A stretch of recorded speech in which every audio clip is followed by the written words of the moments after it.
नमस्कार बच्चों, स्वागत है आपका आपके अपने चैनल में। जैसा कि आप देख रहे हैं, वाई ग्रुप का जो एग्ज़ाम है जो 17 से 18 तारीख से स्टार्ट होने वाले हैं अक्टूबर में, उनके लिए जीके के 7-8 क्वेश्चनों के लिए स्पेशल एक सीरीज चलाई गई है। इम्पोर्टेंट टॉपिक की सीरीज है। मात्र 2 से 3 मिनट में आप एक अच्छे से टॉपिक में को क्लियर कर सकते हैं और 7 से 8 क्वेश्चन आपके जीके के अंदर 100% ठीक हो जाएंगे। आप इस सीरीज से जुड़े रहना। जैसा कि स्टार्ट करते हैं जैन धर्म। जैन धर्म अगर क्वेश्चन आता है जैन धर्म से तो क्या आएगा आप देखना। मात्र 2 से 3 मिनट में आपका ये टॉपिक कंप्लीट हो जाएगा। जैसे कि जैन धर्म के प्रथम तीर्थकर कौन है जिन्होंने जैन धर्म की स्थापना करी, तो आंसर होता है ऋषभदेव जी। दूसरा पूछा जाता है कि जैन धर्म के अंतिम तीर्थकर तथा वास्तविक तीर्थकर कौन है, तो आप बताओगे महावीर स्वामी जी। महावीर स्वामी जी जो जैन धर्म के क्या हैं, वास्तविक तीर्थकर हैं। ठीक है, अगर इनकी बात करते हैं तो इनके प्रतीक चिन्ह की, तो प्रतीक चिन्ह जो ऋषभदेव जी के जो प्रतीक चिन्ह है वो प्रतीक चिन्ह है सांड, और महावीर स्वामी जी का जो प्रतीक चिन्ह रहा है वो है सिंह, शेर इनका प्रतीक चिन्ह रहा है। चलो हम बात करते हैं महावीर स्वामी जी, क्योंकि महावीर स्वामी जी के जीवन के ही इर्द गिर्द घूमता है पूरा जैन धर्म।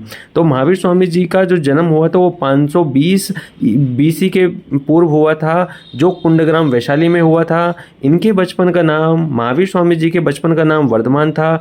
इनको ज्ञान की प्राप्ति 42 वर्ष की आयु में ऋजुपालिका नदी के किनारे साल वृक्ष, मतलब जो बरगद का पेड़ है, उस बरगद के पेड़ के नीचे इनको ज्ञान की प्राप्ति हुई थी। जिसके बाद इनको जिन, अहर्त और निग्रंथ बोला गया। इनका मतलब क्या है, जैसे जिन का मतलब विजेता है, विश्व विजेता, अरहत का मतलब है पूजनीय, और निग्रंथ का अर्थ है बंधनहीन, ये बंधनहीन कहलाए। अच्छा, महावीर जो स्वामी जी हैं, इनके पिता एक सरदार थे जिनका नाम सिद्धार्थ था, और इनकी माता त्रिशला थी। फिर महावीर स्वामी जी जो जैन धर्म के 24वें तीर्थकर हो गए हैं। इनकी शादी यशोदा नाम की औरत से हो जाती है जो इनकी पत्नी बनती है।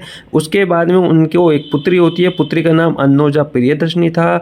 उनका एक पति जिसका नाम है जमाली। ये जमाली नाम का जो महावीर स्वामी जी के दामाद हुए हैं, ये महावीर स्वामी जी के प्रथम शिष्य भी बन जाते हैं। चलो ठीक है, इसके आगे बात करते हैं कि जैन धर्म आगे 2 भागों में बढ़ जाता है, जिनमें से एक का नाम है श्वेतांबर और दूसरे का नाम है दिगंबर।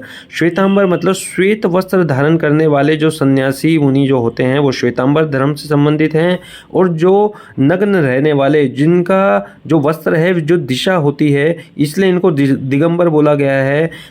2 भागों में बढ़ जाते हैं। चलो ठीक है, श्वेतांबर के अंदर स्त्री भी मोक्ष प्राप्त कर सकती है, लेकिन दिगंबर धर्म के अंदर जो जैन धर्म का ही पार्ट है, इसके अंदर ओनली मैन ही मोक्ष धारण प्राप्त कर सकते हैं। ठीक है, और आगे आप देख सकते हो जैन धर्म की से संबंधित जो जीवनी है, ये भद्रबाहु ने अपनी जो रचना है कल्पसूत्र में इसके बारे में लिखा हुआ है। एक ऐसा ग्रंथ है आर्य सुधर्मा, एकमात्र ऐसा ग्रंथ है जो महावीर स्वामी जी के बाद तक जीवित रहा। दूसरी बात, अनेकांत तथा श्वेतांत दोनों के दोनों जैन धर्म से संबंधित हैं। भगवान पर यह विश्वास नहीं करते जैन धर्म ओनली कर्म पर और आत्मा पर विश्वास रखते हैं। इंपॉर्टेंट हो जाता है त्रिरत्न, सम्यक ज्ञान, सम्यक आचरण और सम्यक दर्शन के इर्द गिर्द घूमते हैं। हिंसा न करें, सत्य बोलें और किसी को परेशान ना करें, चोरी न करें और ब्रह्मचर्य का पालन करना हमको जैन धर्म सिखाता है। तो जैन धर्म से अगर क्वेश्चन पूछा जाएगा तो जैन धर्म से इंपॉर्टेंट क्वेश्चन यही बनते हैं। लास्ट में आपको ध्यान रखना है जो महावीर स्वामी जी की जो मृत्यु है, ये मृत्यु जो है, ये मृत्यु निर्वाण इनको प्राप्त हुआ था पावापुरी में। कहाँ प्राप्त हुआ था? पावापुरी में इनकी मृत्यु हो गई थी, जिसको आप निर्वाण बोलते हैं। निर्वाण इनको बोला जाता है। जहाँ इनको मृत्यु हो गई थी पावापुरी है, यहाँ इनका मृत्यु स्थान रहा है। धन्यवाद दोस्तों।